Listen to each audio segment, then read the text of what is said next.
is going on, guys? Hope you guys are having a good day or night. Today, we're going to be looking at kind of a walkthrough of how to, get into investing, what to think about, some of the nuances around, setting up an account, picking your brokerage, taxes, etc. This was a request from a comment a video or two ago, and it sounded like a good idea, so I threw together kind of a little PowerPoint. Gonna kind of talk through thought process and, how to get into things if you're new. This is all, my opinion. None of this is financial, legal, or tax advice. This is what I would do. This is what I do. So, consult a professional, do your own research before you invest or take any risks, because there are risks involved with investing. Now, I know everyone hates to hear it, but before you invest, there's other things to think about money-wise. Most Americans live paycheck to paycheck, and I think it can take a lot of stress off of you or your family if you build up a little bit of a buffer. So a lot of people like to rush straight into investing because it's, it's the fun, it's the exciting part, there's more upside. But this is what I do, and I wouldn't recommend you make your own decisions. This is what I think is the best course of action, is to save up 3 to 6 months of expenses in an emergency fund. A lot of you, if you're into personal finance or investing, you've probably heard this term tossed around before. Basically, if you lost your job tomorrow, you'd have enough money to pay your bills for, a couple months. Most people recommend 3 to 6 months of expenses. It can be longer than that if you have a super stable job or maybe more than one income in your family. Maybe you can do a little less than that, but personally for me, 3 would be the minimum. I think I have about 4.5 saved right now. So that's going to include your rent/mortgage. If you have any fixed, debt payments that you need to make, car, student loans, I guess credit cards could also be in there. And then obviously like more day-to-day expenses. So, utilities, your cell phone bill, food, gas for your car, insurance, etc. Have enough to, cover those. And you can actually put this in, an interest-bearing account.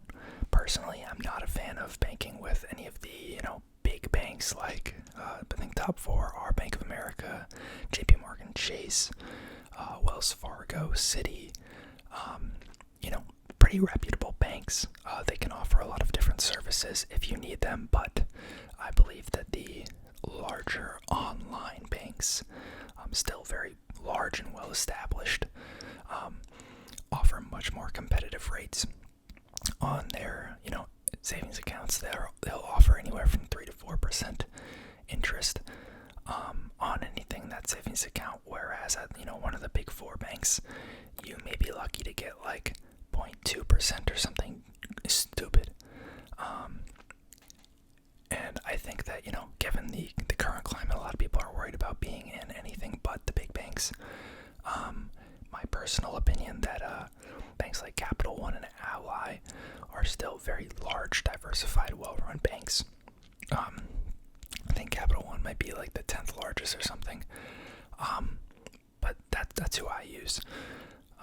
And you can put all the money from the emergency fund into the high-yield savings account, so you're actually earning about 3 to 4% annually on that money. So, it's not like it's not doing anything. It's not like it's getting eaten away by inflation. So let's say you had $10,000 in a high-yield savings account.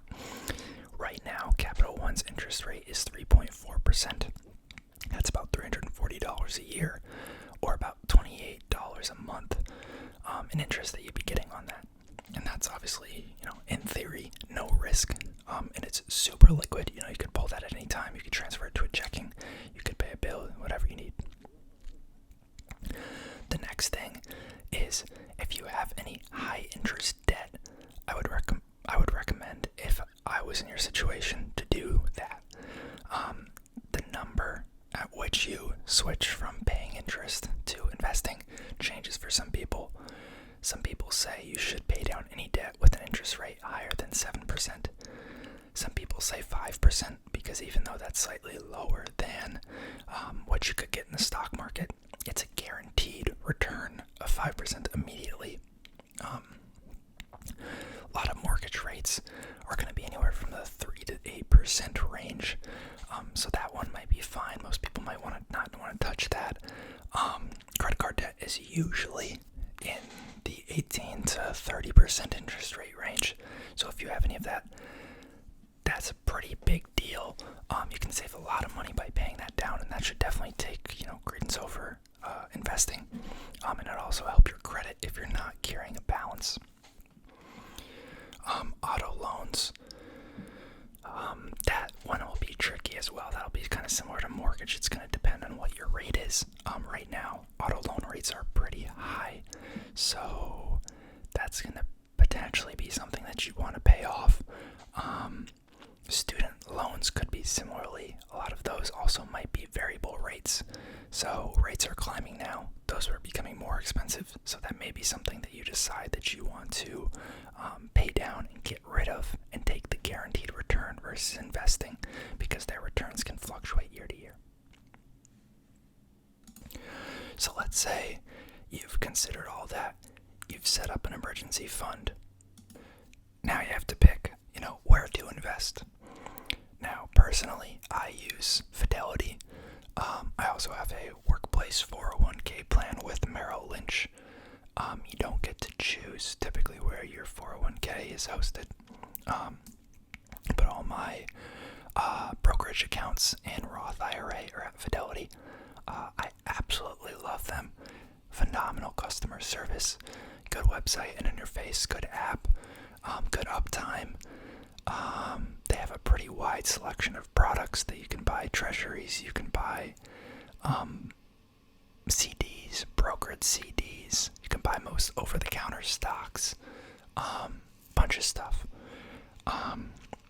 Charles Schwab is also, I've heard, are pretty good. TD Ameritrade is also a very good one. They have a couple different platforms, but they were recently acquired by Charles Schwab, and they will soon be, integrated into the Charles Schwab family. I'm not sure exactly what that's going to look like. I personally have heard that TD Ameritrade's trading platforms are better than Charles Schwab's, so I don't know if they'll take theirs or what. Vanguard is also a really big household name. It's kind of more of a trading platform for boomers, in my opinion. A little less functionality, a little older interface, app's not as nice. You can't buy everything that you can on some of the other brokerages. But very well run, well managed. You get access to a lot of funds, most of which now you can get at other brokerages. But they're kind of the leader in index funds and mutual funds. They're also not like a for-profit business. They're technically owned by all their shareholders of all their funds. It's kind of a weird, system, but some people believe their motives are a little bit better than like Fidelity or TD Ameritrade. Companies like, Robinhood or Webull, they're okay. Personally, I don't like them. One, for the customer support. Two, I also think that they kind of push you towards, gamified like options, and all that other stuff. And I also think that their uptime and reliability is not that great. They're missing a lot of different stocks. There's others like Merrill Lynch, E-Trade, which is now owned by Morgan Stanley. I think there's like Moomoo, like some other stuff. Like, I would stick with the big household ones personally, but that's kind of up to you guys. You guys can do your own research on that. There's a lot of good sites on like NerdWallet that gives kind of a breakdown of the pros and cons of each. Pretty much all of them are no fees right now. Fidelity, if you want to trade options on Fidelity, they charge you like 60 cents or something for buying an options contract, but stock trading's all free. I think it's similar at the others. I know Robinhood is fully free, but I don't think that 60 cents per option is worth it. So, once you pick an account, you have to actually set up the account. Now, if you are 18 years or older, you could opt for a brokerage account or a Roth IRA. You need to have earned income to open a Roth. I think you can potentially do that if you're under 18, then it's a custodial Roth, but that gets a little tricky. You can look that up yourself. If you're under 18, you still can open a brokerage account, but you need your guardian to kind of be the custodial owner of the account. And there are some tax complications potentially. I'll mention them in a couple slides that you need to watch out for if you are using one of these under 18 accounts. From there, it's pretty simple. Most of them will have you sign up, verify your identity, and then you need to connect to bank, typically through EFT, electronic funds transfer. You can just link that from their website. Typically, when you pull money in from the bank via the brokerage, they will let you trade with it immediately, even though the funds won't settle for a couple days. So that's kind of cool. So once you've got your account set up and your account funded, the next thing to do is, purchase the stocks or ETFs, or I guess mutual funds that you're interested in. I'm not really going to discuss picking those in this video. There are a lot of good resources out there, and if you watch some of my other videos, I'll talk a little bit about my thought process and like how I pick stuff. But assuming you have something in mind, everything is referenced through what's called a ticker, which is a combination of letters, usually some sort of abbreviation of the company's name. So Tesla's, for instance, is TSLA, Apple's is AAPL, Home Depot is HD. So you're going to find the trade window, or maybe it's a drop down, or the app, or whatever. There's a trade tab. You click it, you're going to type in the ticker of what you want to buy, and then the quantity that you want to buy, and then there's two types of ways to purchase it. So you can either use a market order, which means that when you send the order through, assuming you have enough money in your account, it will just buy those shares at whatever price it needs to offer to the market to fill that order. Or you can set a limit order. So say the stock's trading at like 1240 to 1260 and it's bouncing around. You submit a market order. Maybe it fills at 1253 or 1246 or 1237. It'll fill it at wherever the market happens to be at that split second. But with a limit order, you specify the price that you want it to be filled at. And if it hits that big if, then you'll get the shares at that price or even lower sometimes if the jumps are so extreme that it drops past your limit order. So if you, let's say stock's bouncing between 1240 and 1260, and you set a limit order to buy 20 shares at 1230, you submit it. Nothing's going to happen if the stock stays above 1230. But if it hits 1230 or goes below, then your order will trigger and get filled. Upside to this, you can specify the price that you buy at. Downside, your order may not get filled. Usually, I don't try and haggle over, the couple cents. So I'll just fill, at market, because these are things I plan on holding for a long time. The little intra-second movements is kind of, irrelevant in the long term. And then, after you place the order, you can, verify from the orders or activity page whether or not it was filled and whether the positions are going to show up in your account. Dividends. So if you are holding a stock or ETF that pays dividends, this is kind of how it works. So typically there's a declaration date. A lot of times this is kind of around when a company's earnings are. They'll, announce the next quarter's dividend. Maybe they'll announce that it's being raised or something. The date they announce it is the declaration date. And then there's the record date. So this is the date that you need to own the stock to be put on the list of people that will be paid out the dividend later on. The immediate next trading day is called the ex-dividend date. Shares purchased on this date are no longer, what's the word I'm looking for? You no longer have a right to the dividend because you've missed that record date. So you'll hear people talking about, oh, AbbVie has an ex-dividend date coming up, blah, blah, blah, why you should buy AbbVie before its ex-dividend date. They're just saying, like, why you should buy it for its dividend, and, you need to buy it before this date to actually get the dividend, etc., etc.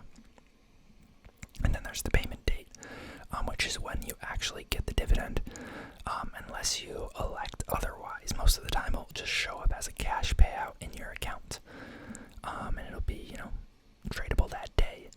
A lot of stocks will have a payment date anywhere from 15 to 30 days following the record date. Some ETFs will pay it on a shorter lag, like VTI pays a couple days after the record date.